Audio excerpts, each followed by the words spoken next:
पाकिस्तान के कराची शहर में लश्कर ए तैयबा का बेहद खतरनाक आतंकवादी अदनान अहमद उर्फ हंसला अदनान, उसकी गोली मारकर हत्या कर दी गई है।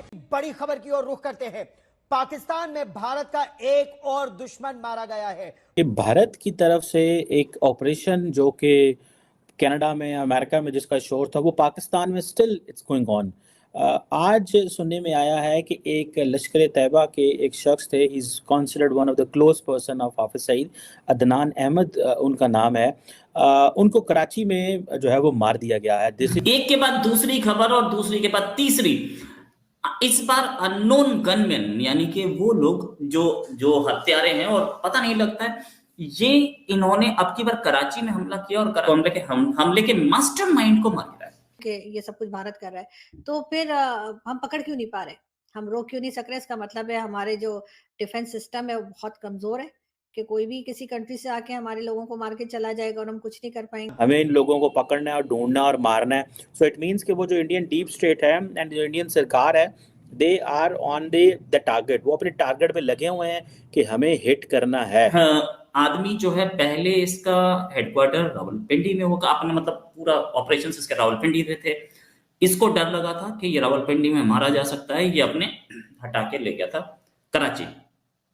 कराची जाने से बचा नहीं, वहां पे भी इसको थैंक यू कर दिया गया। ये कैसे हो सकता है कि without presence of Indian operators in Pakistan, how is it possible? ये मुमकिन ही नहीं है। सो इट मीन्स के वो ऑपरेटर्स जो अमेरिका में या कनाडा में हमने जिसका शोर सुना पूरी दुनिया में, वो पाकिस्तान के अंदर भी मौजूद है और वो ऑपरेटर्स अपना काम कर रहे हैं। They are not worried, they are doing it the way they want. नमस्ते दोस्तों, स्वागत है आपको मेरे यूट्यूब चैनल ऐसे सेक्शन पर। दोस्तों, जैसे लग रहा है भारत के जितने भी दुश्मन हैं उनको किसी अज्ञात बंदूकधारी जो कि टपका रहा है मिटाने का संकल्प ले चुका है। और अब ताज़ा खबर आया है पाकिस्तान से, ये जो कि एक आतंकवादी था जो लश्कर तैयबा और जैश ए मोहम्मद के खास आदमी था, उसको किसी ने टपका दिया है, अज्ञात बंदूकधारी जिसका नाम था हंसला। और उसको अभी हाल ही में 3 तारीख को किसी ने कराची के अंदर से साफ कर दिया है और 72 हुरों के पास भेज दिया है। और ये जो अब मरा है आतंकवादी, ये भारत के अंदर जो 2010 से लेकर 2016 के बीच में ये बहुत सारे मतलब आतंकी एक्टिविटीज किया था और इसने हमारे 2 बार जो वीर जवान हैं उनको शहीद किया था। एक बार 8 जवानों को और एक बार 3 जवानों को छुप कर हमला करके जवानों को शहीद किया था। और बहुत सारे भारत के अंदर क्रिमिनल एक्टिविटीज ये कर चुका था और अब इसको किसी ने टपका दिया है। चाहे वो खालिस्तानी समर्थक हो, चाहे वो पाकिस्तानी आतंकवादी हो, उनको किसी ने संकल्प ले चुका है और टपका रहा है, जिसके लिए हमारे तरफ से भी हम उनको सैल्यूट करते हैं कि ऐसे ही जितने भी भारत के दुश्मन हैं जो आतंकवादी हैं उनको ऐसे ही 72 हुरों के पास भेज देना चाहिए। और इसके लिए कोई भी हो जो भी ये काम कर रहा है बिल्कुल सही कर रहा है। दहशत तो खैर यकीनन होनी चाहिए लोग जी, इसलिए कि जिन लोगों को मारा जा रहा है वो कोई मामूली लोग नहीं है। और उनको जिस तरह से मारा जा रहा है, उसके बाद ये कि हमारे हमारे टीवी चैनल्स खामोश हैं, हमारा मीडिया खामोश है, हमारे सारे जर्नलिस्ट चुप हैं। टीवी को तो छोड़िए, सोशल मीडिया पे कोई बात नहीं कर रहे। तो इसका मतलब तो यही है ना कि जो नामालूम है वो हमें मालूम है। तो अब वो जो नामालूम है उनका नाम कैसे लिया जाए? तो यकीनन ये कहीं ना कहीं पाकिस्तान, मुझे ऐसा लगता है, maybe I am wrong, लेकिन मुझे ऐसा लगता है कि कहीं ना कहीं पाकिस्तान की एजेंसीज खुद ही करवा रही हैं। और उसके कई रीजंस हो सकते हैं, जिसमें चाइना भी है, भारत भी शामिल है, एफएटीएफ भी है, वर्ल्ड बैंक भी है, आईएमएफ भी है, सभी तरफ से प्रेशर है। और सबसे ज्यादा जो प्रेशर आता है वो चाइना की तरफ से आ सकता है। आपने देखा कि कई चाइनीज इंजीनियर्स मारे गए, कई चाइनीज सिटीजन्स मारे गए और रिस्पॉन्सिबिलिटी भी ली गई इन लोगों की तरफ से। और इसी तरीके से भारत ने भी कई बार कंप्लेंट्स की। खैर भारत को पहले भी भारत कहता था, जब कोई इस किस्म के इंसिडेंट्स होते थे आपके यहाँ, तो आप लोग कहते थे कि जी ये हो गया वो हो गया, लेकिन हमारी तरफ से जवाब नहीं आया। लेकिन अब जाहिर है कि इस वक्त जो इंडिया की पोजीशन है, चाहे आप उसको इंटरनेशनली देख लीजिए, चाहे इकोनॉमी को देख लीजिए, या अभी जो रिसेंटली आपने देखा कि दुबई में जिस तरह से मोदी जी सेल्फीज लेते दिखे, तो वो ऑब्वियसली पाकिस्तान के लिए फिक्रमंद होने की बात है। दोबारा हम एफएटीएफ में भी नहीं जाना चाहते, शायद इस वजह से इन लोगों को एक एक करके उड़ाया जा रहा है और फिर सब खामोश है। मतलब अगर भारत ऐसा कर रहा है, अगर हम यही समझ लें, हमें जस्ट इमेजिन के ये सब कुछ भारत कर रहा है, तो फिर हम पकड़ क्यों नहीं पा रहे, हम रोक क्यों नहीं सक रहे? इसका मतलब है हमारे जो डिफेंस सिस्टम है वो बहुत कमजोर है, कि कोई भी किसी कंट्री से आके हमारे लोगों को मार के चला जाएगा और हम कुछ नहीं कर पाएंगे। और जिस तरह से जब आपका घर होता है ना, आपको अपने घर में पता है क्या चीज कहाँ रखी है, कोई बाहर वाला आके वो चीज निकाल नहीं सकता इतनी आसानी से, कि हर रूम में जाके उसको पता हो कि ये चीज इधर है। ये जो मारा जा रहा है, ये कंट्री के हर कोने में मारा जा रहा है। ऐसा नहीं है कि सिर्फ केपीके में है या पंजाब में है या सिंध में है। आप डिफरेंट एरियाज के नाम पढ़ते हैं, इससे आपको लगता है कि पूरे एक तरह का ऑपरेशन क्लीन अप टाइप का चल रहा है और उसमें ये सब कुछ हो रहा है। जो नेटवर्क है वो कैसे पाकिस्तान में ऑपरेट कर रहा है। वो लोग जो माजी में कश्मीर में किसी न किसी चीज़ में इन्वॉल्व रहे, उनको जो है वो भड़काया जा रहा है। और आप उनका देखें, आप उनको कॉन्फिडेंस चेक करें। It means they have not close their operation, जो कनाडा और अमेरिका में जिसका शोर था, ठीक है। अननोन गन मैन जो हैं वो कैसे पाकिस्तान के अंदर बिल्कुल राइट बंदे पे पहुंचते हैं। और मैं इस पे एक बात कहूँगा, the Pakistani authorities have failed to establish the link. और बहुत सारे लोग ऐसे भी हैं इंडिया के अंदर जो ये कह रहे हैं कि शायद जो है वो पाकिस्तान की आईएसआई ये सारा कुछ करवा रही है, जस्ट टू जिसे कहते हैं ना डाइवर्ट अटेंशन, कि वो जो है ना अपना बैकयार्ड क्लियर कर रही है।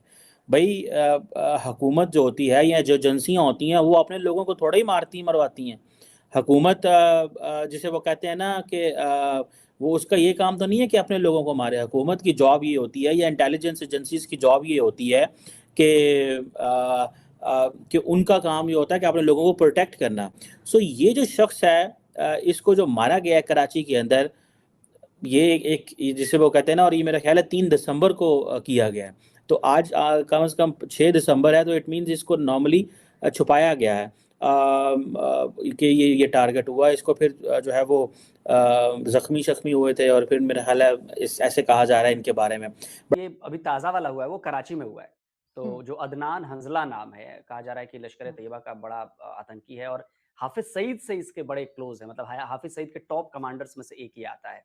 और भारत में जो उधमपुर में अटैक्स हुए थे उनमें भी ये शामिल था, पंपोर में हुए थे उसमें भी ये शामिल था, और भारत ने बाकायदा इसका नाम लेकर और बताया भी था। अब जब इस तरह की घटनाएं होती हैं तो जाहिर सी बात है कि जो एक आम आदमी है उसके मन में यही होता है कि ये तो भारत करवाएगा, ये तो राग की साजिश है और ये वही करवा रहा है। तो कल को भले ही ये आप जैसा आशंका जता रही हैं, वही आशंका मेरी भी है कि ये ऑपरेशन क्लीन अप चल रहा है, क्योंकि ये लोग इतने बड़े हो चुके हैं कि अब इनके मान में नहीं आ रहे। और मान में नहीं आने से दिक्कत ये हो रही है कि जो एफएटीएफ है या बाकी जो आपको लोन मिल रहे हैं, जो बेसिकली पैसे का जो खेल है, जो पैसा आना है वो पैसा आना रुक जाएगा, बंद हो जाएगा। अब आपकी एस्टेब्लिशमेंट को ये क्लियर है कि भैया अगर ऐसा चलता रहा तो पैसे नहीं आएंगे अब। और दोस्तों, भारत का दुश्मन, ये मोस्ट वांटेड आतंकवादी जितने भी हैं उनको जिस तरह एक के बाद एक अज्ञात बंदूकधारी ढूंढ ढूंढ कर सही जगह पे निशाना लगा रहा है और इनको 72 हुरों के पास भेज रहा है, चाहे वो ये पाकिस्तानी आतंकवादी हो चाहे वो खालिस्तानी आतंकियों को हो। एक के बाद एक आपको हर दिन नया नया न्यूज़ मिल रहा होगा। और ये तो पाकिस्तान से आ रहा है, लेकिन ये जो मरा है हंजला, इसको पहले ये 3 तारीख को साफ हो गया था, लेकिन इसको छुपाया गया पाकिस्तान मीडिया ने। अब 6 तारीख को इसके बारे में न्यूज़ में आ रहा है। तो इसको कराची के अंदर भारत में इतने बॉम्ब ब्लास्ट करके, इतने क्राइम करके खुलेआम पाकिस्तान के अंदर घूम रहा था, और अब पाकिस्तान के अंदर ही घुस घुस कर जिसने भी हो इनको ठोक रहा है। बिल्कुल बहुत बहुत भारत के लिए अच्छे काम कर रहा है। और कुछ लोग ऐसे कह रहे हैं कि पाकिस्तान जो आईएसआई एजेंट है पाकिस्तान का, वो इनको ठोक रहे हैं, लेकिन कहा भी नहीं जा सकता है, हो सकता है पाकिस्तानी आईएसआई इनको सफाया कर रहा होगा अपनी मतलब के लिए। हो सकता है जिस तरह पाकिस्तान हर बात में इल्ज़ाम लगा देता है, अगर पाकिस्तान में एक मच्छर भी मर जाए, एक चूहा मर जाए, तभी रॉ का ही साजिश होता है। पाकिस्तान में खाने के लिए लोगों को नहीं मिल रहा है, वो भी रॉ का साजिश है। तो पाकिस्तान में कोई भी मरता है तो ये लोग सीधा इल्ज़ाम लगा देते हैं कि रॉ का साजिश है। हो सकता है अगर रॉ इनको ठोक रहा है तो बिल्कुल सही है, रॉ का काम ही है। रॉ ठोक रहा है तो क्या हो गया, तो भारत का जो भी दुश्मन है उनको तो ऐसे ही सफाया होना चाहिए। तो दोस्तों आपका इस पर क्या ख्याल है? पाकिस्तान में जितने भी भारत के दुश्मन हैं उनको ऐसे ही सफाया हो जाना चाहिए या नहीं, कमेंट करके बिल्कुल बताइए। और अगर वीडियो पसंद आया हो तो वीडियो को लाइक करिए, चैनल को सब्सक्राइब करिए ताकि ऐसे इंटरेस्टिंग वीडियो मैं आप लोग के लिए और भी लाता रहूँ। तो चलिए दोस्तों फिर मिलते हैं नेक्स्ट वीडियो पे, तब तक के लिए जय हिंद जय